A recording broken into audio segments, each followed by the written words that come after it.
이 시간 우리 모두에게 주신 하나님의 귀한 약속된 말씀은 로마서 14장 17절에서 18절까지 말씀입니다. 로마서 14장 17절에서 18절 말씀 우리 한 목소리로 합독합니다. 하나님의 나라는 먹는 것과 마시는 것이 아니요 오직 성령 안에 있는 의와 평강과 희락이라. 이로써 그리스도를 섬기는 자는 하나님을 기쁘시게 하며 사람에게도 칭찬을 받느니라. 아멘. 하나님을 기쁘시게 하는 일이라는 제목으로 말씀을 나누겠습니다. 하나님 나라, 먹는 것과 마시는 것이 아니라고 말씀하죠. 오직 성령 안에 있는 의와 평강과 희락이라고 말씀합니다. 물론 육신은 이에서는 잘 먹고 잘 입고 잘 자고 행복하게 사는 것이 아주 중요하죠. 그러나 우리가 사는 세상이 이 세상뿐만 아니라 주님이 약속하신 본향에 가야 하기에 하나님 나라를 위해서 살아야 한다는 것입니다. 아멘. 다시 말하면 잠시 잠깐뿐인 세상의 모든 영향을 묻지 말고 영원하고 복된 세상을 위하여 철저한 준비가 필요하다는 이야기인 것입니다. 그 준비는 곧 하나님을 기쁘시게 하는 삶이 요구되는 것이죠. 이 세상에서 날마다 먹고 마시며 잔치하던 그자는 부자는 지옥에 갔고 그 상에서 부스러기를 얻어먹던 거지 나사로는 천국에 갔다는 사실인 것이죠. 이 사실을 우리는 잘 알고 있습니다. 우리가 이 땅에서 바라고 추구하는 관점과 하나님의 나라는 개념이 전혀 다르다는 것을 이야기해 주고 있습니다. 이 땅에서 잘 먹고 잘 살고 호화롭게 사는 것으로 생을 마감한 자는 천국에 가지 못했다는 것입니다. 그러나 이 땅에서는 참으로 비천하게 어렵게 힘들게 살았지만은 하늘을 바라보고 살았던 그는 천국의 품에 안겼다라고 하는 것이죠. 그러면 하나님을 기쁘시게 하는 일, 어떤 일일까? 첫 번째는 오늘 본문에 나와 있는 것처럼 그리스도를 섬기는 자를 말합니다. 하나님을 기쁘시게 하는 자는 하나님의 아들 예수 그리스도를 섬기는 것이라는 것이죠. 그래서 첫철의 순양이나 기름보다 함께하는 것이라고 말씀하고 있죠. 미가서 6장 6절에서 8절은 이렇게 말합니다. 내가 무엇을 가지고 여호와 앞에 나아가며 높으신 하나님께 경배할까? 내가 번제물로 1년 된 송아지를 가지고 그 앞에 나아갈까? 여호와께서 천천의 순양이나 만만의 강물 같은 기름을 기뻐하실까? 그렇지 않다는 것이죠. 여호와께서 내게 구하시는 것은 오직 정의를 행하며 인자를 사랑하며 겸손하게 내 하나님과 함께 행하는 것이다 라고 말씀하고 있습니다. 전지전능하신 주님을 섬기는 자는 언제나 정직하고 겸손해야 한다는 사실을 말씀하고 있습니다. 그래서 믿는 자는 타의 모범이 되고 선한 영향력을 미쳐야 한다는 것이죠. 다시 말하면 깊은 영성을 소유하고 세상에 묻혀 살면서도 안디옥에서 그리스도인이라고 불려졌던 것처럼 영적인 삶을 살아야 한다는 것입니다. 여기서 그리스도를 섬긴다라고 하는 것은 섬긴다는 단어는 종의 임무를 수행한다, 종 노릇하다, 복종하다라는 그런 의미를 가지고 있습니다. 그래서 주의 종이라는 말은 참 복된 말이죠. 주님을 위해서 종 노릇한다는 것입니다. 세상의 사람들을 위해서 종 노릇하는 것이 아니라 그리스도를 섬기기 위해서 종 노릇하는 것. 아리마대 요셉이라고 하는 사람은 예수님이 십자가에 매어 달렸을 당시 존경받는 공회원이었습니다. 그리고 예수님의 제자였죠. 빌라도에 가서 예수님의 시체를 달라고 해서 한 번도 장사 지낸 적이 없는 새 무덤에 장사 지냈던 아리마대 요셉. 그는 주님을 진정으로 섬기는 자였죠. 그리고 막달라 마리아라고 하는 사람은 자신의 옥합을 깨뜨려서 예수님의 장례를 준비했던 사람. 대표적인 인물로서 이렇게 그리스도를 섬기는 자들로 유추해 볼 수가 있습니다. 또 하나님을 기쁘시게 하는 자는 주의 종을 섬기는 자다라고 말씀하고 있습니다. 빌립보서 4장 18절에 바울은 풍족한 가운데서도 빌립보 교우들이 에바브로디도를 통해서 보내준 연보를 하나님이 받으실 만한 향기로운 제물이며 하나님을 기쁘시게 한 것이라고 고백하였습니다. 바울이 사는 삶이 비천하고 풍족하지 못해서가 아니라 넘치도록 채워주신 하나님의 은혜와 사랑 가운데 살면서도 에바브로디도 편에 빌립보 교우들이 보내준 것을 하나님이 받으실 만한 향기로운 제물이다, 하나님을 기쁘시게 한 것이다라고 기록하였다는 것입니다. 수넴 여인은 극한 가뭄에도 엘리야를 섬겼던 사실을 우리가 알 수 있죠. 가루통에 조금 남은 한 줌 남은 가루와 작은 병의 기름, 그것을 먹고 죽고자 했을 때 하나님의 사람이 그것을 요구할 때 거절하지 않았다라고 하는 것이죠. 하나님이 그의 마음을 주장하셔서 그렇게 순종하며 살았던 그 하나님을 기쁘시게 하는 자의 삶이었다라고 말할 수 있습니다. 예수님께서 우리를 영접하는 자는 예수님을 영접하는 것이라 라고 말씀합니다. 그리고 예수님을 영접하는 자는 하나님을 영접하는 것이며, 선지자를 영접하는 자는 선지자의 상을 받을 것이요 의인을 영접하는 자는 의인의 상을 받을 것이라. 그러면서 누구든지 제자 이름으로 소자에게 냉수 한 그릇이라도, 아주 작은 것이라도 대접하는 자는 그 상을 결단코 잊지 않으리라고 말씀하고 있습니다.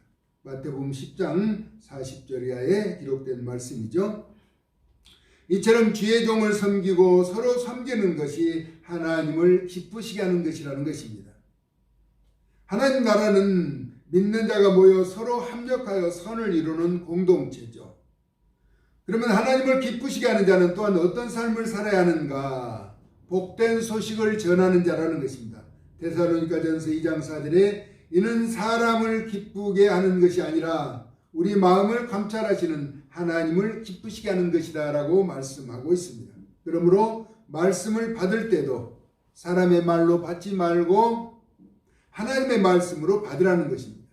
그러면 어디까지 복음을 전해야 할까? 우리는 익숙이 들어서 잘 알고 있죠. 땅끝까지 이르러 증인이 되라고 하셨습니다.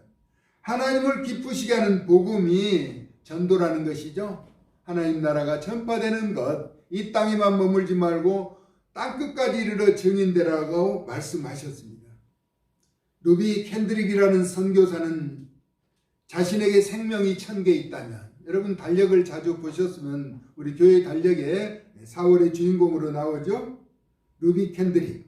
자신에게 생명이 1000개 있다면 모두 한국을 위해서 바치겠다라고 하는 그런 고백을 하였습니다. 24세 나이에 결혼하지 않는 24살의 처녀가 복음을 위해서 이 땅에 왔다가 9개월 만에 나이가 25세가 된 그 나이에 맹장염으로 하나님의 부르심을 받았죠.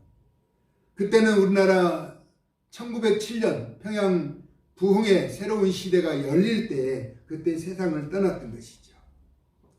목숨을 걸고 복음을 전하는 일, 분명 하나님을 기쁘시게 하는 일이라는 것입니다. 인간적으로 볼 때 24살의 젊은 처녀가 복음 들고 이 땅에 왔다가 생을 다 살지 못하고 25살의 나이에 하나님의 부르심을 받은 루비 캔드릭이라고 하는, 그는 자신에게 생명이 1000개가 있다면 모두 한국을 위해서 바치겠다는 선교 열정을 가졌던 그런 선교사들을 통해서 우리는 복음의 수혜자로 살아가고 있는 것이죠. 하나님을 기쁘시게 하는 일, 여러 가지 일이 있겠지만 또 하나님을 대적하는 자들이 있다는 것이죠. 하나님을 대적하는 자는 육신에 있는 자라고 로마서 8장 8절에는 말씀하고 있습니다. 육신의 생각은 하나님과 원수가 되나니 이는 하나님의 법에 굴복하지 아니할 뿐 아니라 할 수도 없다라고 말씀하고 있습니다. 이는 육신으로 보이는 현상과 믿음의 자녀가 추구하는 삶의 방향이 전혀 다르다라는 것을 나타내주고 있는 것이죠. 그래서 육신에 있는 자들은 하나님을 기쁘시게 할 수 없다라고 말하고 있습니다. 만일 너희 속에 하나님의 영이 거하시면, 성령이 계시면 그리스도의 사람이 되고 육신에 있지 않다는 것이죠. 그러므로 누구든지 그리스도의 영이 없으면 그리스도의 사람이 아니라고 말씀하고 있는 것입니다. 우리 안에 하나님의 영이 계시면 우리는 육신에 있지 않기 때문에 하나님의 영에 속한 사람이고, 그렇지 않으면은 그리스도의 사람이 아니라고 하는 것입니다. 그러므로 하나님을 기쁘시게 하는 자는 대적자가 아니고 그리스도를 섬기는 자라는 역설적인 표현인 것입니다. 부자 청년은 육신의 재물이 많아서 예수님을 만나고도 근심하며 돌아갔다는 것이 성경의 가르침입니다. 대적자는 두 번째로 유대인으로 예수님과 선지자를 죽이는 자를 말씀하고 있습니다. 데살로니가전서 2장 15절에 기록된 말씀입니다. 이들은 예수님과 선지자를 죽이고 우리를 쫓아내었으며 나가는 길을 방해함으로 하나님을 기쁘시게 하지 않고 모든 사람에게 대적자가 되었다라고 성경은 우리에게 가르쳐주고 있습니다. 또 대적자는 어떤 자인가? 믿음이 없는 자를 말합니다. 믿음이 없이는 하나님을 기쁘시게 하지 못한다라고 히브리서 11장 6절에 말씀하고 있습니다. 믿음은 하나님의 말씀을 믿고 행하며 따르는 자인데, 믿음이 없어서 따르지 않고 행하지 않아서 하나님을 기쁘시게 하지 못한다라고 하는 것입니다. 그러나 믿는 자는 하나님을 찾는 자에게 상 주시는 분임을 믿어야 한다라고 히브리서 기자는 우리에게 가르쳐주고 있죠. 그러므로 믿음을 가진 우리의 자세는 늘 경건함과 두려움을 가지고 살아가야 한다라고 히브리서 12장 28절에서는 우리에게 가르쳐주고 있습니다. 우리는 모든 사람과 더불어 화평함과 거룩함을 따르라라고 말씀하고 있습니다. 이것이 없이는 아무도 주를 보지 못하리라 히브리서 12장 4절에서 14절에서 말씀하고 있죠. 모든 사람과 더불어 화평함과 거룩함을 누리라고 하는 것은 믿음의 자녀들과 함께 좋은 관계를 형성해야 한다라고 말씀하고 있는 것입니다. 사람을 기쁘게 해도 좋은 자리를 얻고 누리고 유익한 삶을 보장받고 살아가는데 하물며 하나님을 기쁘시게 한 자의 삶은 어떠하겠는가 하는 것입니다. 이 세상에서도 권력이나 또 재물이 맞은 어떤 위치에 있는 자들을 기쁘시게 하면은 그 기쁨이 그 사람들에게 유익을 주는데, 하물며 만물을 창조하신 전능자 하나님을 기쁘시게 한 자의 삶은 어떻겠는가 하는 것입니다. 반드시 합당하게 보장해 주시는 신실하신 하나님을 신뢰하면서 어떠한 경우에도 흔들리지 않고 믿음의 굳건함을 지켜서 승리의 삶을 살아갈 수 있기를 예수님의 이름으로 축원합니다. 아멘. 한 번뿐인 인생을 주님 앞에 순교하면서까지 하나님을 기쁘시게 하는 자의 삶이란 얼마나 아름답고 복되겠는가 하는 것입니다. 순교는 아니라도 헌신과 봉사와 희생을 통하여 가고 오는 세대에 기억되는 자의 삶이 된다면 그것 또한 하나님을 기쁘시게 하는 삶이라는 것입니다. 예수님 장례를 위하여 옷값을 깨뜨린 자입니다. 예수님은 복음이 증거되는 곳에 이 여인의 행함도 나타내라고 말씀하셨습니다. 결코 쉽지 않은 일이었죠. 자신의 가장 소중한 것을 깨뜨려서 주님을 섬기는 그런 모습에서 우리 주님은 또한 그 섬김과 그가 보는 영적인 안목을 또한 복음이 증거되는 곳에 나타내도록 말씀하셨습니다. 성경은 사람들의 종이 되지 말라라고 고린도전서 7장 23절에 말씀합니다. 그러므로 주의 종이 되어 하나님을 기쁘시게 하라.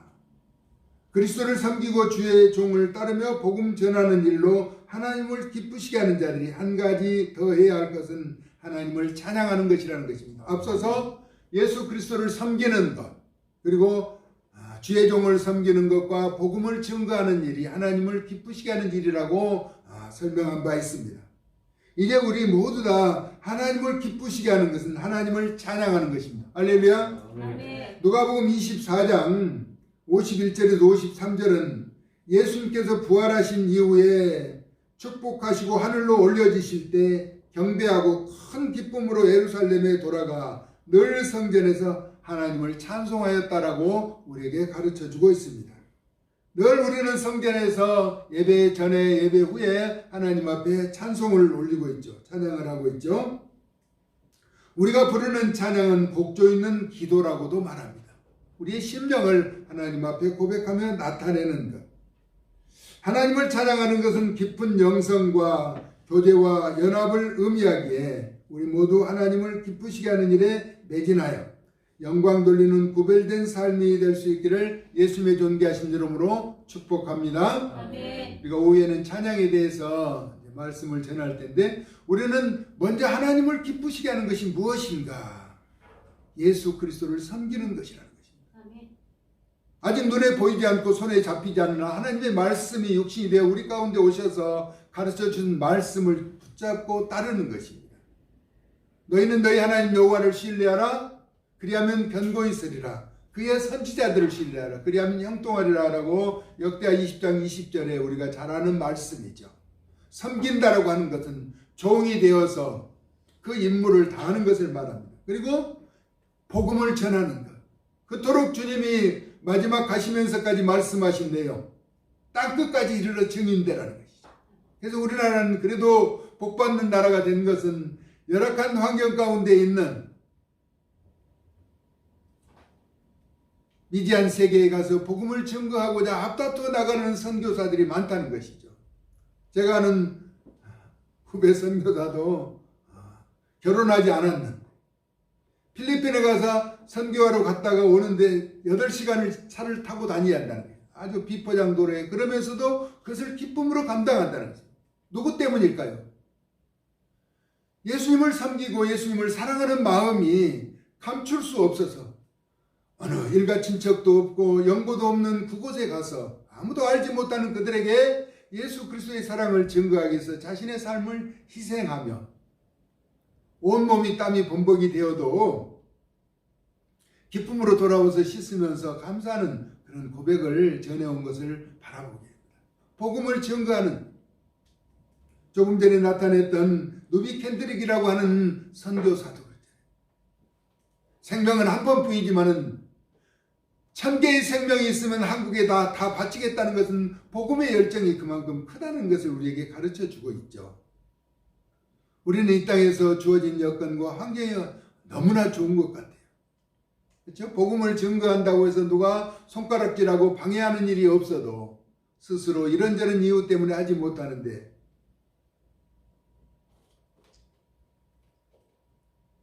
복음을 증거하는 일, 우리가 기쁨으로 감당할 때 하나님께서는 기뻐 받으시고 반드시 합당한 열매가 맺혀지게 될 것입니다. 우리가 증거하는 복음이 그때그때 열매를 맺힌다면 얼마나 좋겠는가 하는 것입니다. 근데 그럼에도 불구하고 그렇지 않아도 반드시 합당한 때가 되면 열매를 맺으리라는 그런 기대와 소망을 가지고 하나님을 기쁘시게 하는 일에 날마다 매진해 나갈 수 있기를 예수님의 존귀하신 이름으로 축복합니다. 아멘. 하나님, 우리가 하나님을 믿는 자가 하나님을 기쁘시게 하는 일에 우선해야 하는 것을 깨달아 알게 하심을 감사합니다. 하나님의 아들 예수 그리스도가 우리를 위해서 오셔서 그 모진 고통 당하시고 희생하셔서 다시 부활하시고 오심하고 약속하신 주님을 기뻐하면서 섬기는 자의 자세로 또 세운 주의 종과 또 복음을 증거하는 일에 앞장서도록 은혜를 더하여 주시되 우리의 입술에서 찬송과 찬양이 마르지 않고 늘 솟아나와서 하나님을 기쁘시게 하는 자의 삶이 될 수 있도록 도와주시고 선한 영향력을 끼쳐서 하나님 나라가 확장되는 귀한 일에 아름다운 도구로 쓰임바 되어지도록 은총을 더하여 주시옵소서. 아멘. 예수 그리스도의 존귀하신 이름으로 축복하고 기도 올리옵나이다. 아멘.